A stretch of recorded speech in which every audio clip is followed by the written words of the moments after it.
This is a very important story. The important story. In the midst of COVID-19, it's an historic opportunity to look at the facts of the world as it is, and then to focus on the solutions to some of our greatest problems. In the 75 years since the United Nations was founded, the human race has never had to face a set of challenges like we do right now. But together, we can overcome them.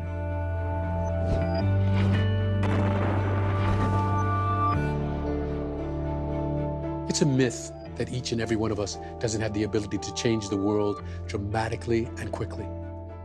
There have been enormous shifts in power and behavior to the benefit of all humanity, and it can happen again.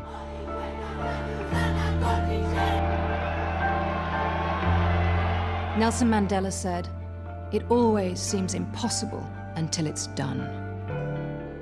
These are some of the things that must be done.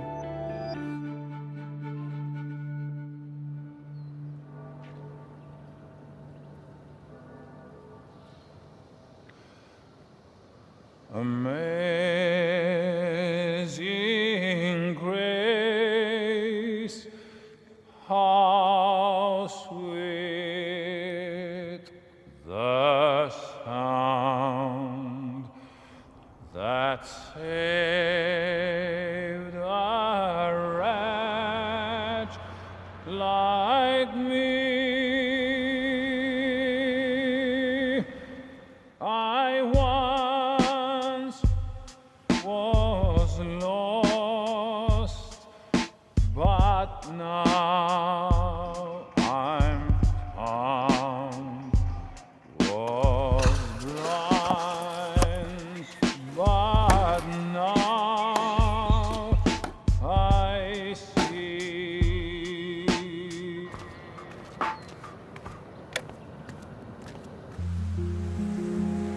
September 2020. The world is still in the grip of a global pandemic. There have been more than 27 million confirmed cases, and more than 900,000 people have died. Billions of people have been in lockdown for months.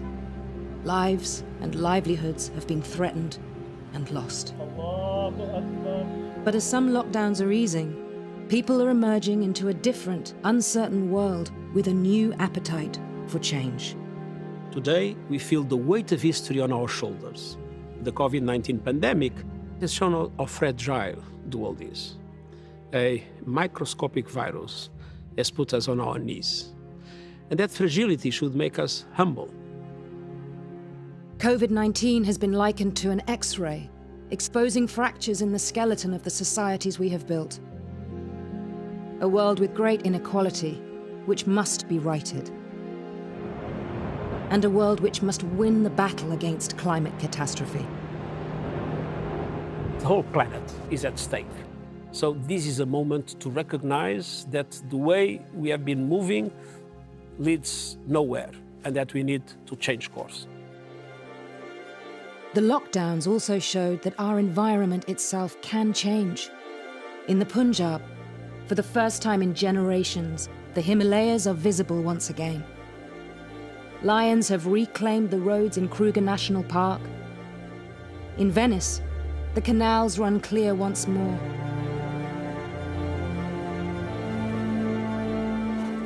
And across Italy, dolphins have returned.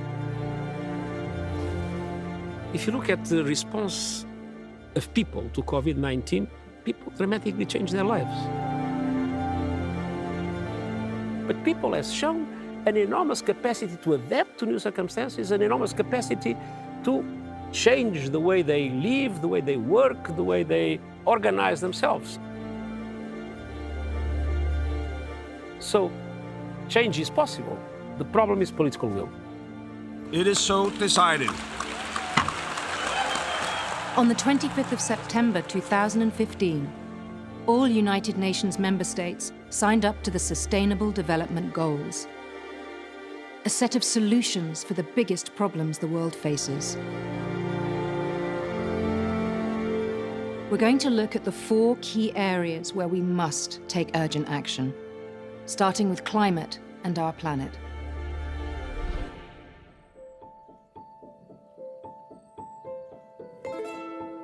Next door's on fire. Oh my god. Okay. I'm scared. You're at risk. Leaving now is the safest option, so leave now towards the beach and shelter in place.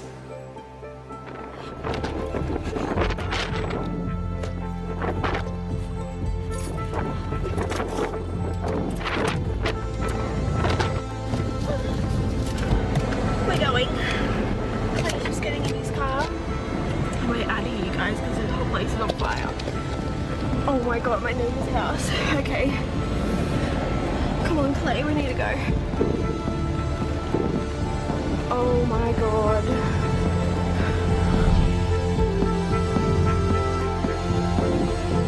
This is a real nightmare. I can't believe this is real. I can't see anything. This is literally not real. This is not real. Oh my freaking god.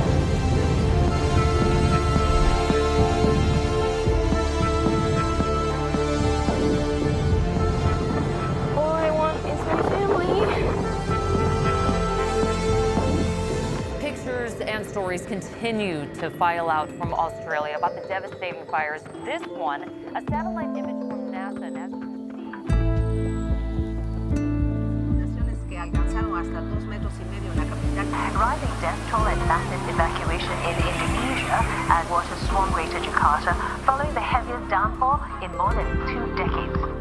Worst plague of locusts to affect the region. the damage to pastures and crops could create, quote, severe consequences for the region where nearly 12 million people are coping. It could be the worst the area has seen in 20 years. This is a double whammy.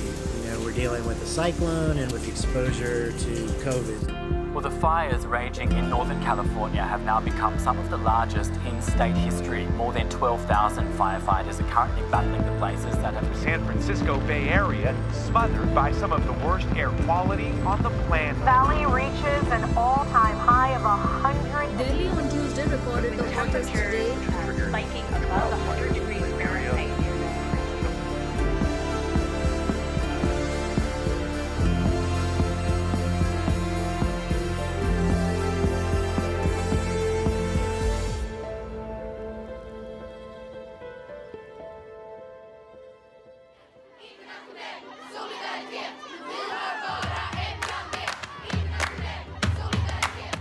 I think this is the most important issue that we need to be talking about. We are not drowning! We are not drowning!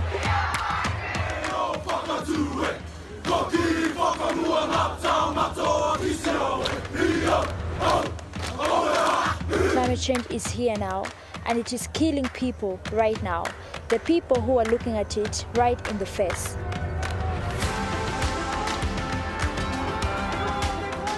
The next 8 to 10 years is going to determine the quality of life for the next 100 to 200 years. We all watched with amazement when exactly 1 year ago, young people from all over the world took to the streets to express their feeling that we're not doing enough about climate change. Today we take a stand for Mother Nature. That we're not treating it like the emergency it is. It's a year later now. Have we done enough? No, we have not. And climate change is only part of this story.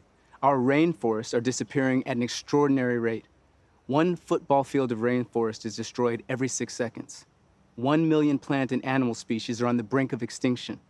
By 2050, there will be more plastic in the oceans than fish. And so climate change and our treatment of the natural world are colliding and exacerbating each other to create a perfect storm. This cannot go on. You know it, I know it, and we know what we need to do.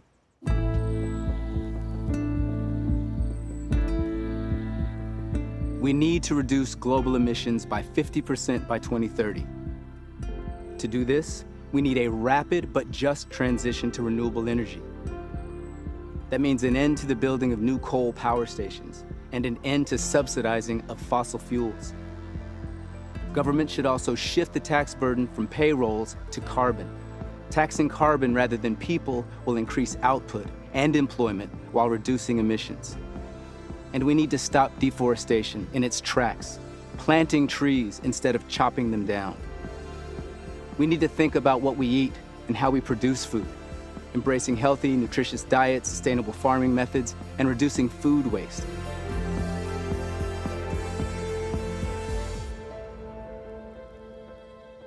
The climate crisis is an opportunity. Renewable energy is cheaper than fossil fuels. Thousands of businesses are working to go carbon neutral, and the opportunity to generate clean, safe, and decent jobs is enormous. The passion for protest can turn into a passion for changing all of our behavior to create a better, safer, just, sustainable world. The big question we have to ask ourselves now is this: as a species, are we going to be able to work together urgently to solve this? The clock is ticking.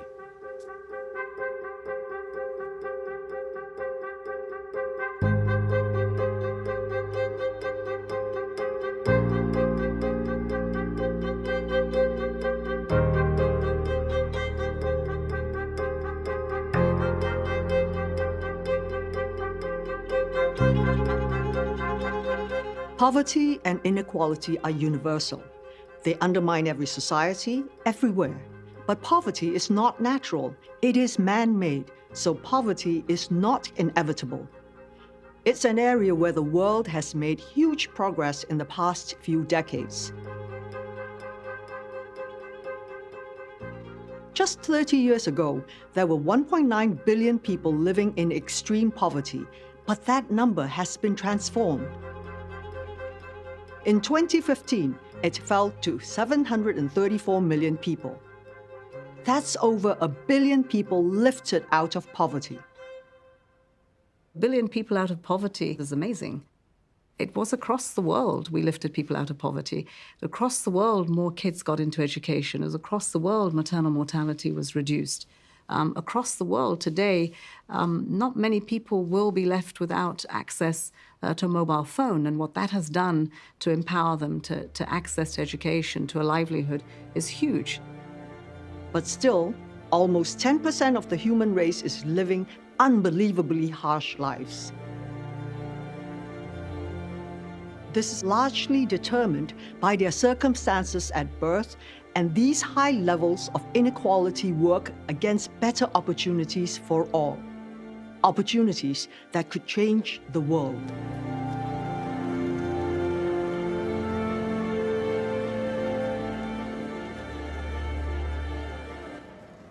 I want to tell you a story about 1999. I used to teach people how to write computer programs. And I had a very, plush office and everything. And just outside of these offices, there was this large, sprawling, urban slum full of children. So one day I tried an experiment. I made an opening in the boundary wall that separated my offices from the slum. And then I fixed a computer so that from the other side of the wall, you could see the computer and a touchpad. On the first day, we saw this 8-year-old boy teaching a 6-year-old girl how to surf.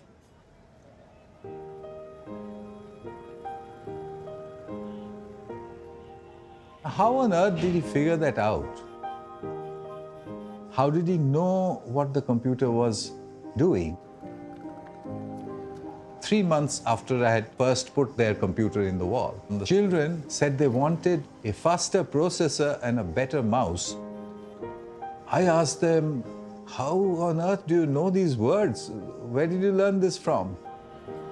And they said, well, you've left a machine here that speaks only in English, so we had no option but to learn the language. Easy, isn't it? I repeated the hole-in-the-wall experiment for 5 years across the length and breadth of India. In a village 300 miles away from Delhi, one girl is explaining to the other girl what a neuron is. They're just 12 years old. Wow. We have hope. We have an enormous potential of what children can achieve together if we let them. There is potential everywhere. We just have to unlock it. A huge amount depends on where public money is spent. More of it must urgently go into health, into giving everyone a safety net.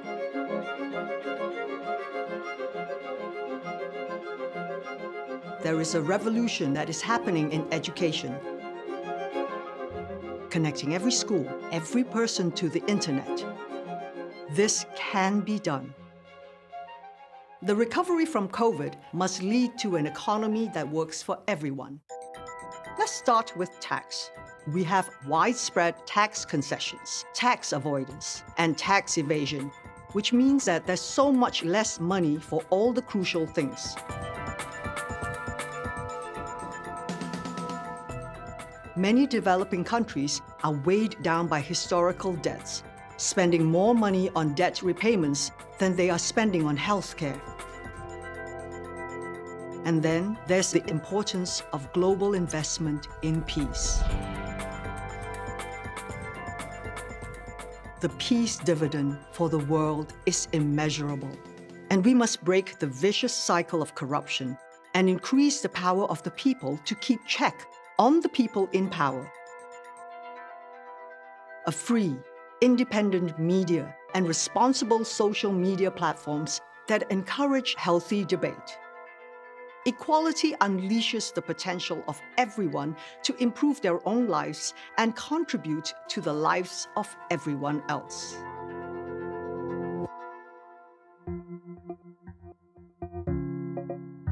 Whatever it is, coronavirus has made the mighty kneel and brought the world to a halt like nothing else could. Our minds are still racing back and forth, longing for a return to normality, trying to stitch our future to our past and refusing to acknowledge the rupture. But the rupture exists. And in the midst of this terrible despair, it offers us a chance to rethink the doomsday machine we have built for ourselves. Nothing could be worse than a return to normality. Historically, pandemics have forced humans to break with the past and imagine the world anew. This one is no different. It's a portal, a gateway between one world and the next.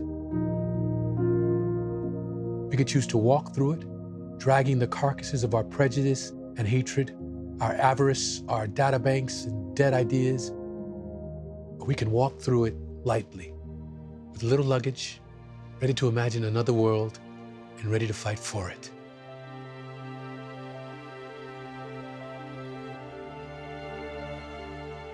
After the genocide and destruction of the Second World War, the United Nations was founded.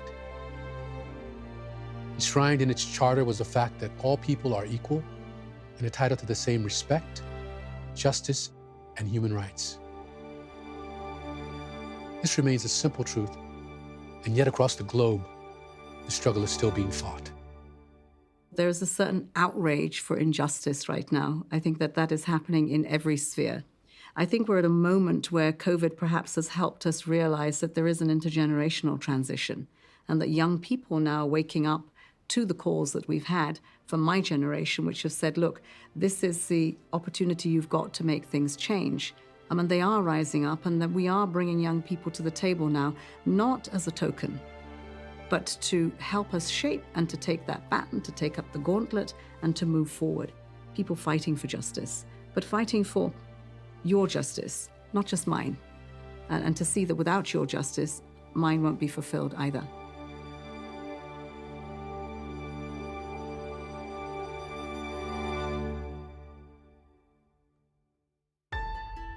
The world knows him as George.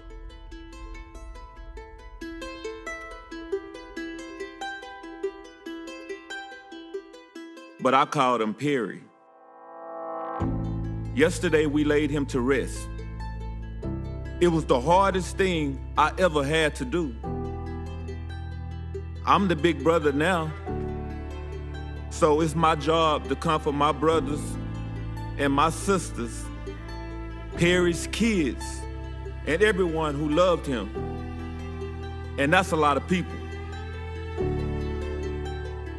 I couldn't take care of George that day he was killed, but I can make sure that his death would not be in vain.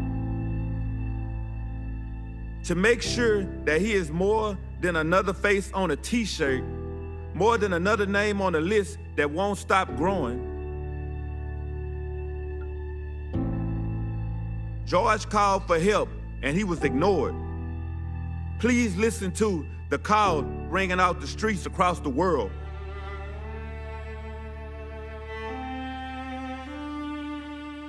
People of all backgrounds, genders, and races have come together to demand change. The people marching in the streets are telling you enough is enough.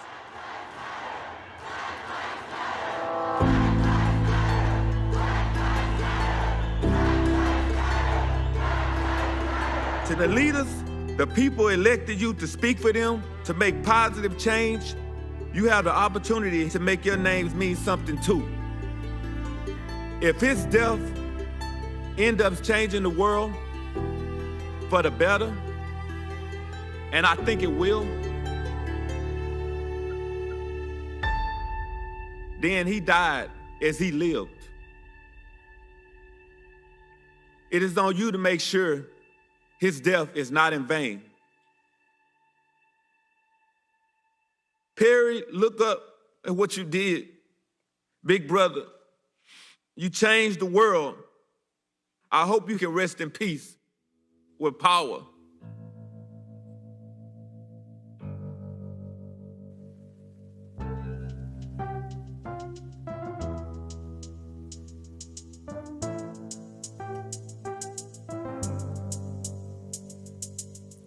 I remember when I couldn't level up. I was trying, but I couldn't level up. It was rough to say, start feeling like I had enough. Then I contemplate giving up. Yeah. If you're feeling like you can't level up, I'ma make you not stop at all. Because right when you start feeling like you can't level up, that's when you have to shut the devil up.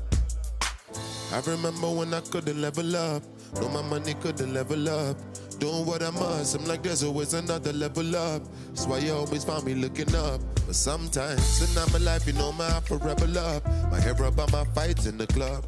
Every day me try level up. So me strike and I'm hard, me go hard until I get to God. You can do it, whoa, whoa. Never, never, never, never, never, never, never stop. Come on, so papa, why? You can do it, whoa, whoa. Never, never, never, never, never, never, never stop. Come on, so papa, why? Now you're in a situation where you have no choice. You have to fight. Fight for people. Thank you.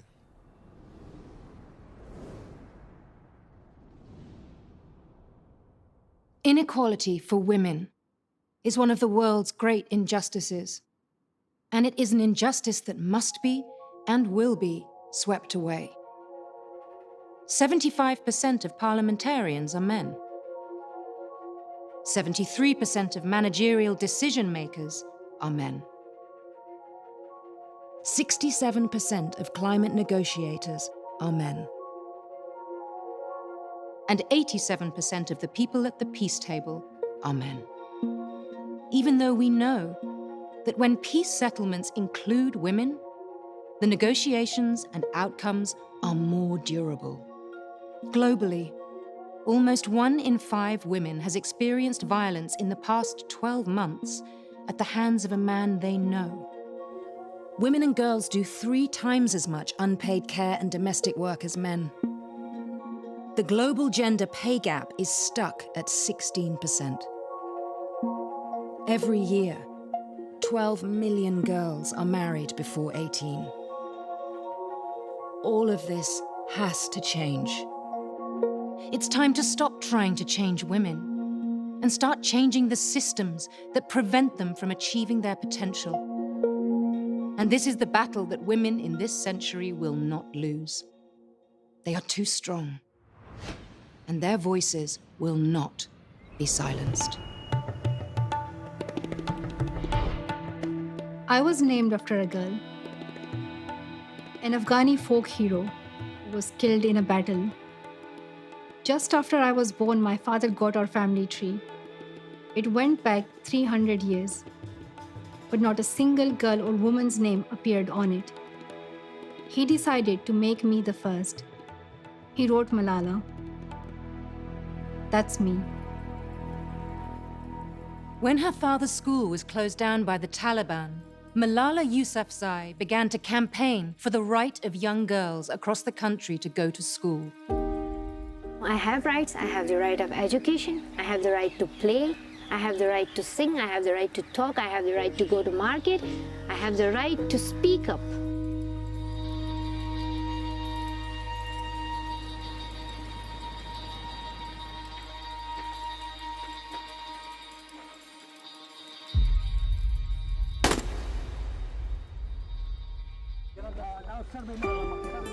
They shot her in the head. She is still in critical condition.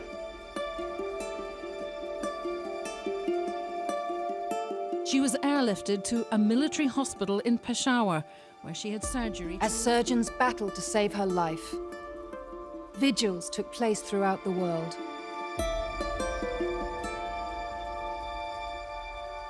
In this first photo released today, Malala's eyes are open and she appears. Now we have some really good news to report tonight. Malala Yousafzai walked out of a London hospital today. Today, it is an honor for me to be speaking again after a long time. They thought that the bullet would silence us, but they failed.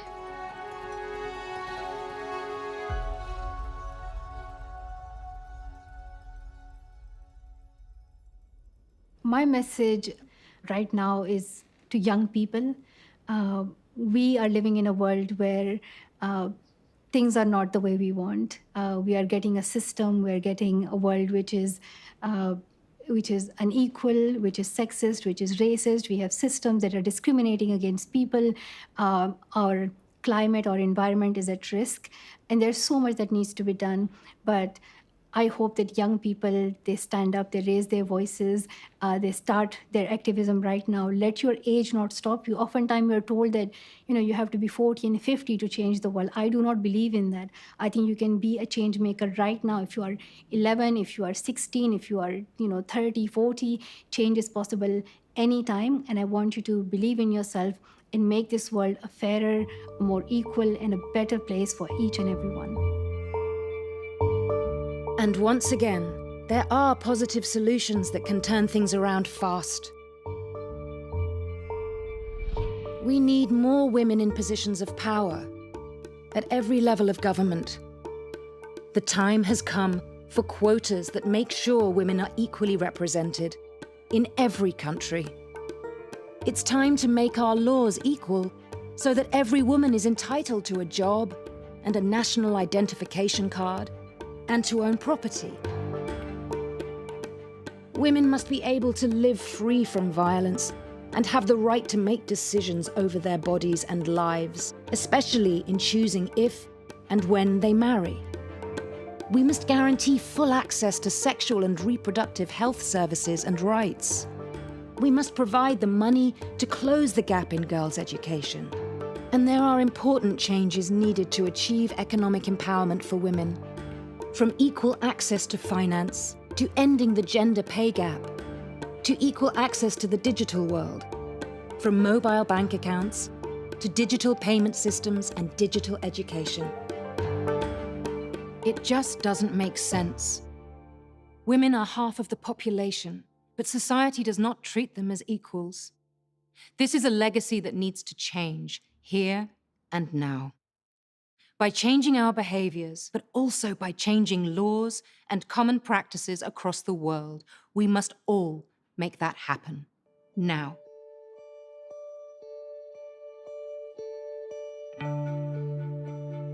Everyone can do their part to make it happen. We can create and enjoy green jobs, live healthier lives with cleaner air and better diets. And in more equal societies, all of us, men and women, can enjoy safer and more productive lives. There is power in every decision we make. We can shape society and the future of our planet and people in every choice we make. My final message is, let's be humble. Let's recognize our fragilities, and let's understand that only in unity and solidarity we will be able to address them. It's true in each one of our countries, it's true at global level. And let's take profit of the 75th anniversary of the United Nations to think together how better we can organize the international community to address climate change, inequality, pandemics like the COVID-19, and so many other aspects that can only be solved if we join together and if we are able to have one common strategy, one common project, and one common determination in favor of peace, of development, and human rights in the world.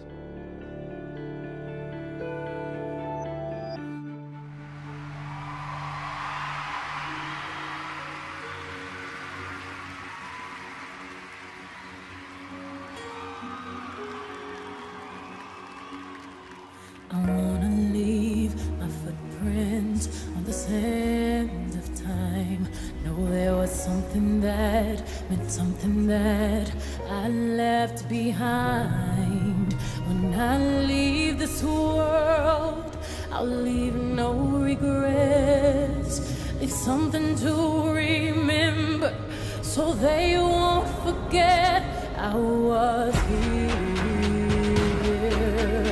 I lived, I loved, I was here. I did, I've done everything that I wanted, and it was more than I thought it would be. I will leave my mark so everyone will